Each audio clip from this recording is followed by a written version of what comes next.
नमस्ते बच्चों, आज की वीडियो में हम करेंगे चैप्टर नंबर 1 रियल नंबर्स के कुछ important questions. Most of the important questions को कवर करेंगे इसमें, जो कि एग्जाम के पॉइंट ऑफ व्यू से बहुत ज़्यादा इंपॉर्टेंट है। ठीक है, तो चलिए देखते हैं पहला क्वेश्चन क्या है। For some integers m even integer is of the form. कह रहा है किसी भी इंटीजर के लिए इवन इंटीजर की फॉर्म क्या होगी। इवन इंटीजर की फॉर्म क्या होगी? m होगा, m+1 होगा, 2m होगा या फिर 2m+1 होगा। तो इवन का हमें पता 2 के मल्टीपल में चलते हैं, तो इसका आंसर क्या होगा? कौन सा ऑप्शन होगा इसका आंसर? सी ऑप्शन होगा। ठीक है, क्या होगा? C option. ठीक है, तो किस फॉर्म में होंगे? 2m की फॉर्म में होंगे। ठीक है, आंसर क्या हो जाएगा हमारा? 2m हो जाएगा। Even integers is of form कौन सी? 2m। ठीक है, चलिए तो जल्दी से देखो दूसरा क्वेश्चन क्या है। For some integers q every odd integer is of the form. किसी भी इंटीजर q के लिए देखना है ऑड इंटीजर, तो किस फॉर्म में होंगे? ऑब्वियस सी बात है, +1 करते चले जाते हैं ना, तो कौन सी फॉर्म होगी? 2q+1 आएगी। ठीक है, जब भी हम ऑड के लिए बनाते हैं तो क्या आएगी? 2q+1 आएगी, और अगर हम इवन की बात करते हैं तो क्या आ जाता? 2q आता। तो इसका मतलब इसका आंसर कितना होगा हमारे पास? इसका आंसर क्या होगा? D option. किस फॉर्म के होंगे? 2q+1। ठीक है, अब देखते हैं question number 3। Next question number 3, if the HCF of a 65 and 117 is expressible in the form of this, then find the value of m। ठीक है, तो कैसे करेंगे इसे? उसने बोला है कि जो हमारा HCF है इन दोनों का HCF का मतलब पहले हमें इसके फैक्टर बनाने पड़ेंगे, है ना। तो देखो 65 के फैक्टर क्या आएंगे वो निकाल लेते हैं। 65 के फैक्टर 3 के टेबल में जाएगा, 3 2 ज़ा 6 नहीं जाएगा, 5 के टेबल में जाएगा, 5 1 ज़ा 5 3 ज़ा और फिर 13 1 ज़ा। दूसरा क्या नंबर है हमारा? 1 तो किसके टेबल में जाएगा? 3 के टेबल में ट्राई करो। 3 3 ज़ा 9, 9 और 2 11, 3 9 ज़ा, फिर 3 1 ज़ा और 3 3 ज़ा, फिर 13 1 ज़ा। ठीक है, तो दोनों के फैक्टर बन गए हमारे। 65 के क्या है? 5 × 13। ठीक, और दूसरा क्या है? 117 है, उसके क्या आएंगे हमारे पास? 3 × 3 × 13। ठीक है, आगे चलो। कितना बना? अब इसमें क्या कहा उसने हमें? HCF बोला था ना, HCF उस फॉर्म में, तो HCF निकाल लो पहले। HCF क्या आएगा हमारा? 13 कॉमन है ना। HCF का मतलब हाईएस्ट कॉमन, तो क्या आया? 13 हमारा HCF आया। उसने बोला कि HCF कौन सी फॉर्म में लिखा जा सकता है? इस फॉर्म में लिखा जा सकता है, यानी कि जो हमारा HCF है वो क्या है? 65m - 117 = 13। ठीक है, HCF इस फॉर्म में लिखा जा सकता है ना, तो ये क्वेश्चन बनेगी। वेरी वेरी इंपॉर्टेंट क्वेश्चन है एग्जाम के पॉइंट ऑफ व्यू से, ज़्यादातर मिलता है आपके फर्स्ट यूटी वगैरह में, फर्स्ट हाफ ईयरली एग्जाम में ये वाला क्वेश्चन तो आ ही जाता है। ठीक है, तो देखो सॉल्व करो। 65m = 13 + 117, तो क्या बना? 65m = ये कितना बन गया? 7 और 3 10, 2 और 1, है ना। आगे चलो, m की वैल्यू कितनी आ जाएगी? m की वैल्यू 120। ये 65 इधर मल्टीप्लाई इधर जाके डिवाइड हो जाएगा, तो क्या बना? 5 1 ज़ा 5 3 ज़ा 5 2 ज़ा 5 4 ज़ा। ठीक है, आगे चलो। ये 30 आना था, 130 था। कितना था? 130। ठीक है, 130 से 5 2 ज़ा 10, 5 6 ज़ा 30। ठीक है, 13 1 ज़ा और 13 2 ज़ा। ठीक है, तो आंसर कितना है? 2। यानी कि यहाँ से हमारे पास m की वैल्यू कितनी आ गई? m की वैल्यू कितनी आ गई हमारे पास? 2। ठीक है, m की वैल्यू कितनी आ गई? 2 आ गई। अब हमारा आंसर कौन सा सही होगा क्वेश्चन के अकॉर्डिंग? बी ऑप्शन क्या हो जाएगा हमारा आंसर? कौन सा ऑप्शन? B option. क्लियर है? चलो अब देखते हैं क्वेश्चन नंबर 4। देखो नेक्स्ट क्वेश्चन में क्या बोल रहा है। Largest number which divide 70 and 125, वो नंबर निकालना है जो 70 और 125 को डिवाइड करे। कौन सा लार्जेस्ट नंबर निकालना है? लिविंग रिमाइंडर कितना? 5 और 8। ठीक है, जब लार्जेस्ट नंबर बोला जाता है तो इसका मतलब क्या है? HCF की बात कर रहा है। ठीक है, स्मॉलेस्ट नंबर की बात करेगा तो एलसीएम की बात करेगा। ठीक है, तो अब लिविंग रिमाइंडर का मतलब क्या है? पहले वाले नंबर का 70 का रिमाइंडर कितना है? 5 है। 70 का रिमाइंडर कितना है? 5 है, तो 5 माइनस कर देंगे। ठीक है, और 125 का रिमाइंडर कितना? 8 है, तो 125 का रिमाइंडर कितना है? 8 है तो 8 माइनस कर दिया, कितना आया, यहाँ कितना आ जाएगा 65। ठीक है, ये करो, 8 और 7 15 यानी कि 117। ठीक है, चलो अब इनके फैक्टर्स बनाओ, 65 के फैक्टर अभी लास्ट क्वेश्चन में बनाए थे, 5 × 13, और 117 के फैक्टर अभी बनाए थे, कितने थे, 3 3 और 13। तो HCF क्या आ जाएगा, 13 आ जाएगा, है ना। HCF क्या आ जाएगा, 13 आ जाएगा। तो HCF इक्वल्स टू कितना आ गया, 13। तो इसका मतलब जो लार्जेस्ट नंबर उसने पूछा वो क्या आ गया हमारा, 13 आ गया। तो रिक्वायर्ड लार्जेस्ट नंबर कितना, इज 13। ठीक है, ठीक है, चलिए तो आंसर कौन सा ऑप्शन हो जाएगा हमारा, आंसर कौन सा ऑप्शन हो जाएगा, A option. Answer will be option number A. तो आंसर क्या हो गया हमारा, ऑप्शन नंबर ए। आप देखते हैं क्वेश्चन नंबर 5। क्वेश्चन नंबर 5 देखो, the least number that is divisible by all numbers from 1 to 10 both inclusive is this.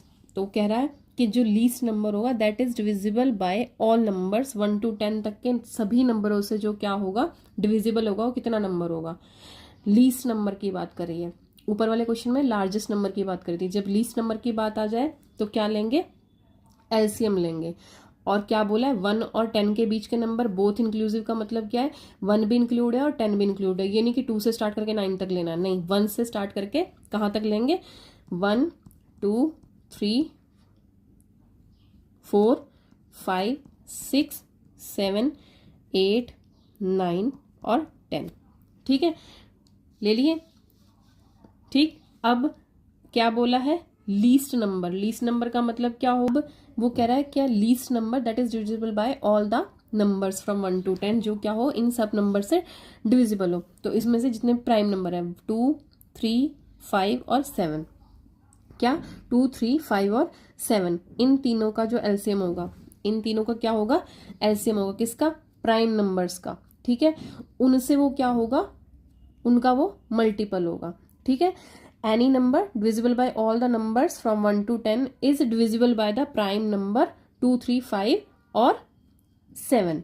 ठीक है, 2 3 5 और 7 के एलसीएम से वो क्या होगा, डिविजिबल होगा। ठीक है, कौन सा, जो जिस नंबर की इसने बात करी है। तो हम क्या करेंगे, इन प्राइम नंबर्स का क्या ले लेंगे, एलसीएम ले लेंगे। तो 2 3 5 और 7, 5 और 7 तो कितना बैठा, 10 ये हो गया और 21 ये हो गया। 10 और 21 कितना हो गया, 2 10, इसका क्या हो जाएगा, एलसीएम हो जाएगा, क्योंकि आपस में कॉमन तो कोई भी नहीं है, सारे मल्टीप्लाई होकर आएगा। ठीक है, तो इससे जो भी चीज डिवाइड हो जाए वो क्या होगी, इस क्वेश्चन का आंसर होगी। ठीक है, तो 2 10 से कौन सी चीज डिवाइड हो रही है, इनमें से चेक करो क्या है, इस एलसीएम का जो भी एलसीएम कितना है हमारे पास, 2 10 आया, तो इस 2 10 का जो भी मल्टीपल होगा, मल्टीपल ऑफ 2 10 क्या होगा, इस क्वेश्चन का आंसर होगा। ठीक है, तो कितना होगा इसका answer, required number be multiple of 2 10, यानी कि 2 5 2 0। ये भी इसका मल्टीपल नहीं है, 100 तो आई, दोनों छोटे नंबर हो गए। अब जब बड़े में ये आता है तो ये मल्टीप्लाई करोगे तो सेम नहीं बनेगा, एंड में 0 है तो 0 वाला होगा, 0 वाला कौन सा होगा, 2 5 2 0 होगा। तो रिक्वायर्ड नंबर भी मल्टीपल ऑफ 2 10 यानी कि 2 5 2 0। तो इसका आंसर कितना हो जाएगा हमारा, डी ऑप्शन। आंसर कितना हो जाएगा, डी ऑप्शन। चलो देखते हैं अब नेक्स्ट क्वेश्चन, क्वेश्चन नंबर 6 देखते हैं। क्वेश्चन नंबर 6 देखो, two positive integers A and B are written as, A को अगर हम ऐसे लिखें और बी को ऐसे लिखें तो x y are prime numbers. X y क्या है, हमारे प्राइम नंबर्स हैं। ठीक है, एक्स वाई क्या है, प्राइम नंबर है, यानी कि इनके आगे फैक्टर नहीं हो सकते। तो बोला एचसीएफ ऑफ ए बी क्या होगा, तो इस ए और बी का एचसीएफ क्या होगा, सोल्यूशन कैसा होगा हमारा, फिर ए क्या है हमारा, एक्स क्यूब वाई स्क्वायर, तो फैक्टर क्या बनेंगे, x into x into x, 3 बार एक्स हो गया और 2 बार वाई हो गया। ठीक है, ठीक है, ये मैंने बताने के लिए कर दिया। दूसरा वाला देखो, दूसरा क्या है, एक्स वाई क्यूब। ठीक है, अब क्योंकि एचसीएफ पूछा है, अब इसको भी एक्सप्लेन करूँ, ऐसे ही देख लो, है ना। क्या है ये, एक्स क्यू का मतलब होता है एक्स 3 टाइम्स और वाई 2 टाइम्स, है ना। और यहाँ पे दूसरे में क्या होगा, एक्स 1 टाइम और वाई 3 टाइम्स। तो एचसीएफ ऑफ ए बी क्या हो जाएगा, ए और बी का एचसीएफ मतलब हाईएस्ट कॉमन फैक्टर। तो दोनों में कॉमन चीज़ क्या है, एक एक एक्स कॉमन हो जाएगा और वाई कितने कॉमन हो जाएंगे, 2 कॉमन हो जाएंगे, x into y square. Clear है, एक्स इंटू वाई स्क्वायर। तो आंसर क्या आ गया, एक्स वाई स्क्वायर। कौन सा आंसर होगा इसका, बी आंसर होगा। कौन सा आंसर होगा इसका, बी आंसर। ठीक है, अब देखो question number 7। If two positive, question number 7 देखते हैं। If two positive integers p and q are written as p equals to a b square, q a cube b, a b are prime numbers. A b के भी factor नहीं बन सकते, जैसे last question में था एक्स वाई प्राइम नंबर थे, ऐसे ही ए बी के फैक्टर नहीं बन सकते हैं। A b are prime numbers then LCM of p q. इससे आप कंफ्यूज मत हो ना, प्राइम नंबर है का मतलब क्या है कि इनके अपने कोई फैक्टर नहीं है, यानी कि अगर बी की एक्सपोनेंट 2 लिखा, बस बी इंटू बी लिख सकते हो आप, बी को और कोई ब्रेक करने का तरीका नहीं है। ठीक है, बी के कोई भी फैक्टर्स नहीं है। तो देखो क्या होगा हमारा solution, p equals to a b square और q इक्वल्स टू क्या है हमारा, ए क्यू बी। लास्ट में मैंने एक्सप्लेन करके बता दिया था एक टर्म को, है ना, बी स्क्वायर का a, इसका p, इस p का मतलब क्या हो जाएगा, a इंटू बी, और q का मतलब क्या हो जाएगा, a 3 टाइम्स आ जाएगा, b 1 टाइम आ जाएगा। तो इनका एलसीएम निकालना है, LCM of p and q कितना हो जाएगा, एलसीएम का मतलब लोवेस्ट कॉमन, यानी कि सबसे ज़्यादा एक्सपोनेंट a की कौन सी है, 3 है, और b की कौन सी है, 2 है। तो a क्यूब और b square, a cube b square कौन से ऑप्शन में है, ऑप्शन नंबर 3 में, यानी कि इसका आंसर क्या हो जाएगा, सी पार्ट। ठीक है, क्लियर है। चलो क्वेश्चन नंबर 8 देखो। क्वेश्चन नंबर 8 देखो, the product of HCF and LCM of smallest prime number and smallest composite number is, क्या होगा इनमें से। बहुत इंपॉर्टेंट क्वेश्चन है ये, तो एग्जाम्स जो आपके टर्मिनल एग्जाम होते हैं इनमें तो डलते, आराम से डलता है क्वेश्चन। ठीक है, आपके प्री बोर्ड्स में भी डलता है 10th के। The product of HCF and LCM किसका, स्मॉलेस्ट प्राइम नंबर। अब स्मॉलेस्ट प्राइम नंबर कौन सा है इनमें, 2 है। स्मॉलेस्ट प्राइम नंबर क्या होता है, 2। फिर पूछा है स्मॉलेस्ट कंपोजिट नंबर, क्या बताया फिर क्या बताया, स्मॉलेस्ट कंपोजिट नंबर। तो स्मॉलेस्ट कंपोजिट नंबर क्या होता है, कंपोज होके जो बना नंबर, क्या होगा, 4। 2 के बाद 3 आया, 3 भी प्राइम है, 4 आएगा तो वो 2 इंटू 2 से मिलके बना है। ठीक है, तो इसलिए वो क्या हो गया, कंपोजिट नंबर हो गया। ठीक, अब उसने बोला है क्या, HCF दोनों का, तो दोनों का HCF कितना आ जाएगा, देखो HCF ऑफ 2 और 4 कितना आएगा, हाईएस्ट कॉमन फैक्टर दोनों में से, इसके फैक्टर बनाओगे तो 2 इंटू 2 होगा, दोनों में से कॉमन क्या आया, 2 आया, HCF आ गया। एलसीएम क्या आएगा इन दोनों का, एलसीएम क्या आएगा, 2 और 4 का। एलसीएम क्या होगा, 2 और 4 का।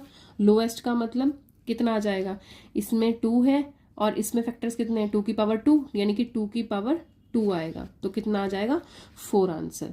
पूछा क्या था, product of HCF and LCM of, तो प्रोडक्ट कितनी आ जाएगी, LCM इंटू HCF कितनी आ जाएगी, पहले वाला LCM कितना हमारा 4 है और HCF कितना है, 2 है, तो कितना आ गया, 8 आंसर कितना आ गया, 8 यानी कि डी ऑप्शन। क्लियर है। चलिए अब करते हैं क्वेश्चन नंबर 9। क्वेश्चन नंबर 9 देखते हैं, बहुत ज़्यादा इंपॉर्टेंट क्वेश्चन है। 4 bells toll at an interval of 8, 12, 15 and 18 seconds. All the 4 begins to toll together. How many times they toll together in 1 hour excluding the one at the start? क्या बोल रहा है, 4 bell हैं, 8, 12, 15 और 18, ये चारों एक साथ बजना स्टार्ट होती हैं। How many times they toll together, कितनी बार ये एक साथ बजेंगी। ठीक है, इन 1 hour excluding the one at the start, starting का छोड़ के उसके बाद 1 घंटे में कितनी बार एक साथ बजेंगी, वो हमें निकालना है।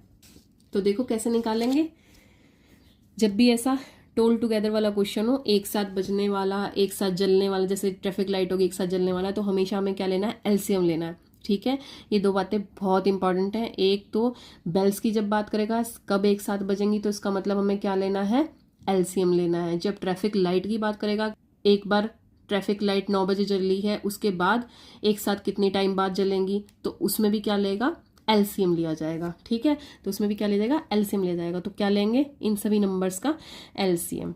किसका, एलसीएम ऑफ 8, 12, 15 और 18। कितना आएगा एलसीएम, देखो 8, 12, 15 और 18 किसके टेबल में आएगा, 2 के टेबल में। 2 4 जा 2 6 जा 15 एज इट इज, और 2 9 जा 18। ठीक है, फिर से 2 2 जा 4, 2 3 जा 6, 15 और 9 एज इट इज। अब किसके टेबल में जाएगा सारा, 3 के टेबल में। 2 एज इट इज, 3 1 जा 3 5 जा और 3 3 जा। ठीक है, अब सबको मल्टीप्लाई कर दो। सबको मल्टीप्लाई करोगे तो कितना आएगा, देखो 3 2 जा 6, 6 और 5 30 हो गए, और इधर 2 2 जा 4 और 3 12 हो गए।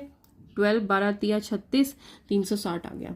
360 सेकेंड, कितना आया, 360 सेकेंड। अब इस सेकेंड को क्या कर लेंगे, मिनट में चेंज कर लेंगे। तो 360 डिवाइडेड बाय 60, 6 से 6 और यहाँ पे भी 6, तो कितना आया, 6 मिनट। इसका मतलब कितनी देर बाद, 6 मिनट बाद। अब वो कह रहा है 6 मिनट बाद रिपीट हो रही हैं, और कितने टाइम्स होंगी, 1 घंटे में कितनी बार टोल करेंगे एक साथ, तो वो बताना है। ठीक है, अब 1 घंटे में एक साथ है ना, तो टोल टुगेदर इन 1 आवर, है ना। तो कितनी आ जाएंगी, 1 घंटा मतलब 60 मिनट, और हमारे पास कितना है 6 मिनट, तो क्या आ गया 10, यानी कि 10 टाइम्स क्या हो जाएगा, हमारा आंसर हो जाएगा। तो आंसर कितना है 10 टाइम्स, कौन सा ऑप्शन है, बी ऑप्शन। तो ऑप्शन नंबर बी हमारा क्या हो जाएगा, आंसर हो जाएगा। ठीक है, चलो अब देखते हैं क्वेश्चन नंबर 10। देखो क्वेश्चन नंबर 10 में क्या बोल रहा है, the LCM of 2 numbers is 14 times their HCF. क्या कह रहा है कि जो एलसीएम है वो 14 टाइम्स है उसके एचसीएफ का। फिर सम ऑफ एलसीएम और एचसीएफ, एलसीएम और एचसीएफ के का सम कितना है हमारे पास 600 है। उनमें से अगर एक नंबर 280 गिवन है, फाइंड द अदर नंबर, तो अदर नंबर पता करना है। तो जैसे जैसे क्वेश्चन में बोलता गया वैसे वैसे लिखते जाओ। क्या बोला है, एलसीएम और LCM of 2 number is 14 time their. LCM क्या है, 14 टाइम्स है किसका, एचसीएफ का, यानी कि 14 टाइम्स एचसीएफ। ठीक, दूसरी चीज क्या दी है, एलसीएम प्लस एचसीएफ कितना है 600। ठीक है, ठीक है, तो यहां से क्या बना, एलसीएम की वैल्यू हमारे पास क्या है 14 एचसीएफ है, 14 एचसीएफ। तो एलसीएम की जगह पे हम क्या भर देंगे 14 एचसीएफ, फिर एचसीएफ एज इट इज 600। अगली लाइन क्या होगी हमारी, ये क्या बन जाएगा हमारा, ये 14 ऐसा मान लो ये x है ना, तो 14x और x कितना हो जाएगा 15x, यानी कि 15 HCF किसके बराबर आ गया 600 के। अगला स्टेप 15 इधर मल्टीप्लाई हो रहा है, इधर जाके क्या हो जाएगा डिवाइड हो जाएगा, तो HCF कितना आ जाएगा हमारा 600/15, 15 चौके 60 और 0। तो यहाँ से क्या आ गया HCF हमारा कितना आ गया, HCF हमारा कितना आ गया 40। HCF कितना आ गया 40 आ गया। अब कह रहा है हमें एक नंबर गिवन है, दूसरा पता करना है। जिन 2 नंबर का एलसीएम एचसीएफ दिया हुआ, जिन 2 नंबर का एलसीएम एचसीएफ दिया हुआ था उनमें से एक नंबर हमारा 280, दूसरा पता करना है। ठीक है, तो अदर नंबर क्या होगा हमारा, अदर नंबर क्या होगा हमारा, फॉर्मूला क्या होता है LCM into HCF upon number, है ना। तो ऊपर एलसीएम इंटू एचसीएफ, एचसीएफ हमारा कितना है 40 है, और एलसीएम कितना आ जाएगा, एलसीएम कितना आ जाएगा यहाँ पे पुट कर दो, एलसीएम कितना आएगा 14 इंटू एचसीएफ, एचसीएफ कितना है 40 है, तो कितना आ गया 14 चौका 56, यानी कि 56 ठीक है। तो product of LCM into HCF formula क्या होता है, फॉर्मूला क्या होता है, product of numbers equals to किसके होता है एलसीएम इंटू एचसीएफ के। अब यहां से हमारे पास एक नंबर है और दूसरा निकालना है, तो इधर जाके आ जाएगा डिवाइड। ठीक है, यानी कि बी इक्वल्स टू क्या आ जाएगा एलसीएम इंटू एचसीएफ अपॉन क्या आ जाएगा ए। ठीक है, अब देखो क्या करेंगे, ऊपर दोनों का प्रोडक्ट, तो एचसीएफ हमारा ये है 40 और एलसीएम हमारा कितना है 560 है, ठीक है। दोनों लिखो, 560 इंटू 40, नीचे क्या आ जाएगा जो एक गिवन था, कितना गिवन था 280, ठीक है। 280, 0 से 0, 4 7 सा और 7 8 सा, तो कितना आ गया 80, ठीक है। कितना आ गया 80, कितना है 80। अब कौन सा ऑप्शन आंसर होगा? आंसर होगा सी ऑप्शन, ठीक है। क्लियर है? देखो ये इतने इंपॉर्टेंट क्वेश्चंस हैं कि हर बार जब भी आपका एग्जाम होगा इनमें से आपको जरूर एक ना एक क्वेश्चन देखने को मिलेगा। 101% है, ठीक है। इसमें से यही टाइप्स एग्जाम में रिपीट होती हैं, ठीक है। तो आपको बोर्ड के एग्जाम से पहले, कोई भी टर्मिनल एग्जाम है, कोई भी प्री बोर्ड है, तो आपको ये क्वेश्चन जरूर ट्राई करके जाने हैं, ठीक है। जरूर प्रैक्टिस कर जाने हैं आपको, ये क्वेश्चन बार बार प्रैक्टिस करने हैं ताकि ये पक्के हो जाए, ठीक। इनमें से क्वेश्चन आपको जरूर मिलेगा एग्जाम में, ठीक है। कोई प्रॉब्लम है तो आप मेरे से पूछ सकते हैं मैसेज कर, ठीक है। बाकी की प्रैक्टिसिंग, अभ्यास करते रहिए। मिलते हैं नेक्स्ट वीडियो में। जय हिंद बच्चों।